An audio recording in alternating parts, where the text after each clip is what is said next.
Where's Waldo is a book series that was first released in 1987 under the book of the same name.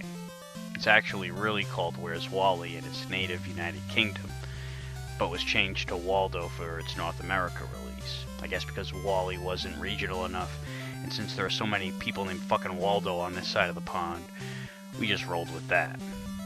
Either way, the main purpose of the book is to find Waldo amongst a major crowd of people and other such shit on each page. This would obviously not fly in the COVID-19 era. There's no 6-foot distance going on here.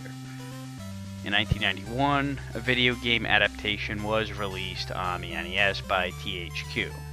Now, in a lot of cases, developers will take creative liberties when licensing a franchise and basing a video game off of it.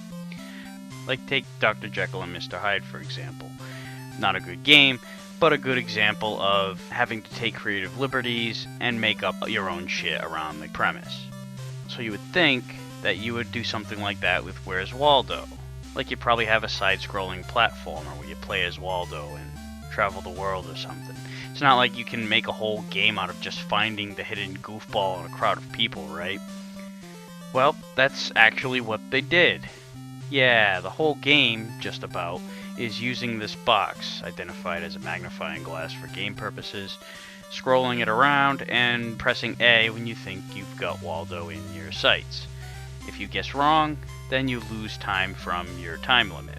The amount you lose depends on the difficulty setting. The time you have allotted isn't just stage to stage either. You have a grand total that encompasses each of the 8 stages. On easy mode, it's 10 minutes, medium is 7, and difficult is 5. Not only do you have less time to complete the game in the harder difficulties, but you will also get penalized more time for an incorrect guess.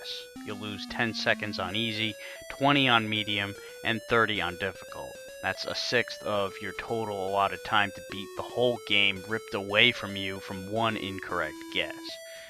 Now, why would you even guess if you don't have Waldo in the box? I mean, Waldo does have a very recognizable wardrobe. You should know if you have him locked in, right? Well, not always. And that's a product of 2 problems. Number 1, the graphics suck. And that's a big issue when graphics are probably the most important part of the game. I know the old adage is that graphics aren't everything, but in this particular game, when the recognition of what a sprite is supposed to be is the object of the whole game, then yeah, graphics are basically everything. The Waldo sprite does have his distinct striped shirt close enough, but sometimes these other motherfuckers have striped shirts too, and you find yourself wondering, is this Waldo or some random asshole? And that brings me to the second reason you can guess wrong. In the harder difficulties, his color scheme will often be different. So yeah, now it's just a guessing game, and a guessing game with major fucking consequences, because you can lose a sixth of your total time to beat all 8 stages. But even if the game looked good, it wouldn't matter because the game is so goddamn boring. Let's face it, this was a bad idea on paper. Not everything needs a video game adaptation. And as engaging as a Where's Waldo book can be, it simply does not translate to video game form, especially during this time period. Adding to this concoction is the lack of content. There are only 8 stages, which is a fair amount for a Nintendo game, but they're quick to complete. At least they're supposed to be. I mean, hell, you're expected to beat it in 5 minutes on the difficult setting.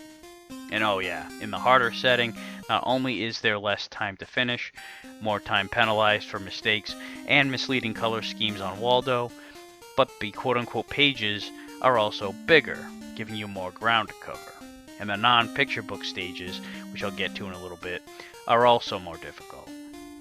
The placement of all the objects, Waldo included, are randomized every time you play, so there's at least some replay value, assuming you'd ever want to play this again. There's also no music, which leaves an awkward empty atmosphere in an already empty game. There is music in the title screen and on the annoying map screen between stages, where Waldo moves around from one location to another. It looks like I'm in control of him here and I can pick what stage I want to play, but nope, this is automated. I have to advance the stages in a rigid order, and Waldo wanders around like a jackass until he gets to the stage you're supposed to endure. and on top of it, there's no way to skip it. Speaking of stages, I gotta bring up the two non-picture book stages I mentioned earlier. One of them is this weird puzzle stage that you've gotta move this, I don't know, a bullet or some shit through this maze where you have to collect 2 items while avoiding this guy that chases you around, and then hit the exit. It's nothing special by any stretch of the imagination, but it's the one part of the game that's at least somewhat engaging. Meanwhile, the other non-picture book stage, which is actually the final stage, is a slot machine where you have to get 3 Waldos. And the harder the difficulty, the faster it rolls. So at that point, you're just taking wild shots in the dark. Speaking of shots in the dark, I have to mention the cave stage, where you can't see anything. All you're doing is literally taking shots in the dark. Thankfully, you don't lose time in this one, even on the hard difficulty. But there's nothing to this other than guessing random spots. Sometimes Waldo briefly pops up and disappears, but he's always on the move and doesn't seem to follow any kind of a pattern. So yeah, like I said, this was a bad idea on paper, and somehow the execution was even more of a letdown than the premise would have you believe. And to think that this was developed by Bethesda, who would go on to launch the Elder Scrolls series only 3 years after this. Boy, was this a wrong turn in Albuquerque.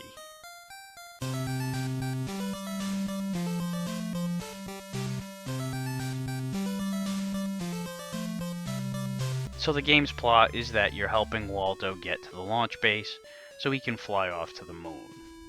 I know I didn't mention the story in the review section, but it was hardly consequential. The first stage is the train station. To beat it, you've got to find Waldo. He's never in the same place, so yeah, just look for him. This is the one stage where, in medium or hard difficulty, Waldo will be in his regular red stripes. The rest of the game, he'll be in different colors. The second stage is the forest.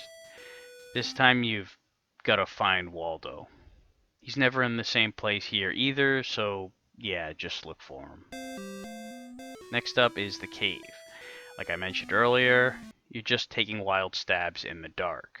Waldo pops up briefly, but the only way this helps is if you're already right in the neighborhood and you can pick him off along the way. Otherwise, you'll just have to luck out. Once you find him, you'll be in the one moment of the game where you can actually control Waldo. Walk to the square to exit the stage, or grab the hourglass if you feel like taking the chance of possibly adding or losing a minute. It's a completely 50-50 chance. I'd say take a shot if you're getting low on time, or if you're playing hard mode. You might as well give yourself a shot at the extra minute with limited time you have anyway. Next stage is the fairground. Now it's getting a little more crowded. Here you have to find Waldo. He's never in the same place, so yeah, just look for him. Next is the city. He could be standing around like normal, or he could be only partially in view, like here where he's peering out of the sewer. Yeah, just look for him. Now the subway stage. This is the puzzle maze, where you send this bullet through the maze. When you stop in these little in-between spaces, you can rotate the bullet and either enter the path, or rotate the block to change the path. Your objective is to collect the Waldo icon and the sunglasses icon, and then find your way to the finish. This Dr. Wily looking guy will bounce around randomly. You don't want to land on him, or your time will swiftly decrease for as long as you're on him, so get the hell out of there if you land on him. It can be a bit of a mindfuck, if for no other reason than you're under pressure with the time limit, but if you were able to locate Waldo quick enough in the earlier stages, and buy yourself some time here, you should be able to get through it. Just avoid Dr. Wily like the plague, and remember you have to get the Waldo and sunglasses before you can exit the stage. Next is the castle, back to searching for Waldo, so find Waldo. Last level, the launch base. This is the slot machine where you have to get 3 Waldos. In the easy mode, only one of the slots moves at fast speed. In medium, 2 of them are fast, and in hard mode, all 3 are fast. Obviously, it's easier when they're slower, and the sequence of the characters will be the same in all three of the slots. So once you know the character that appears right before Waldo, you'll know when to hit the button, in theory. The character lineup is different every time you play, but they're at least the same in all three in a given game. The fast slots are really tough to nail down. You've got to either be really sharp or just plain lucky.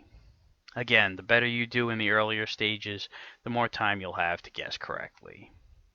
So once you get all three slots nailed down, the rocket is launched, and a cardboard cutout of Waldo wanders around the moon. And that's it.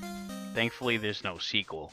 Not like there ever could be one, but wait a minute, there actually is? Yeah, the Great Waldo Search was released on the NES a year later, but one Waldo game is enough for one video. And that wraps up this edition of Aqualung's Game Reviews. See you next time.